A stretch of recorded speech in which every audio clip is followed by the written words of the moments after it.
Hey kiddos, so this video is video 2 of the week. It is the unit test review for Friday. So this video is mainly going to be talking about vocabulary because I think that will give us a good foundation before we do our review in class. So please make sure to have this video done by Thursday so that way it helps us with the review on Thursday. Alright, so we have 5 vocabulary words that we are reviewing in this top section and we're just matching the term with its definition.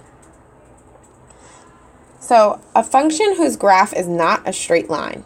So, what is not a straight line?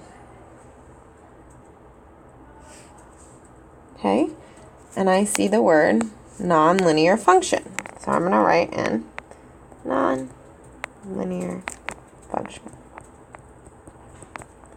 Okay, that one's used. The slope of a line. What's another word for slope? Another word for slope is constant rate of change.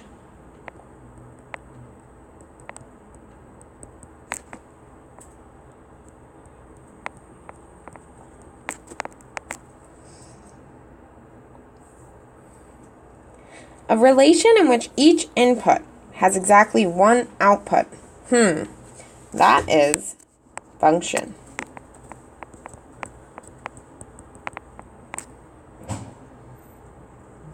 The y-value of an output when the input is 0. The y-intercept of the graph of the line. I put parentheses around that second part because that's the definition we spoke about. A y-intercept is also called the initial value.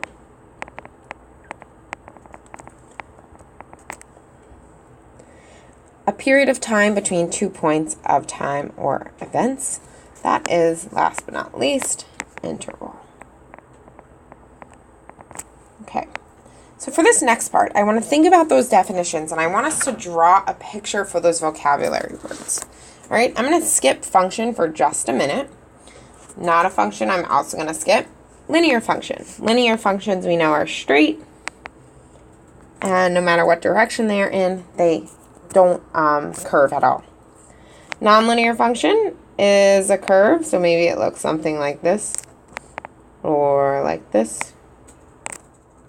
It is a curve. A rate of change or my slope. What do we think about when I think of that? I think of a table. And I think about how it's increasing. So my rate of change along the side might look something like this. Or I think of the word change in y over change in x. Okay, initial value is my y-intercept. So if I'm looking at a graph, my initial value is that point right there on my y-axis. Okay, let's think of the word function. Every x has its own y. So if I make a function with a table, I need my x values to look different. Okay? Not a function is when my x value is being shared with a different y value. So maybe I have something like this, and I see that x is repeating with different y's. So to help us recap that one, because I think that one's the more abstract, is let's look at this mapping diagram. Does this mapping represent a function?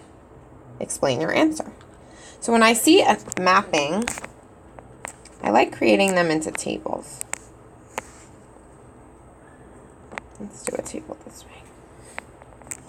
So 2 goes with 24, 4 goes with 8, 6, 16, 8, 32, 10, 32.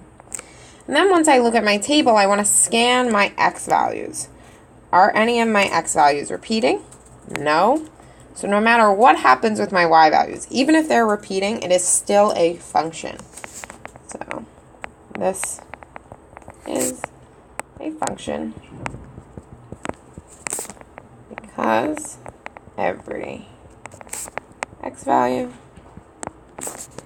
has its own y value. All right. As always, if you have any questions, please type them in. And it's super important that you do because we're reviewing tomorrow in class. See ya.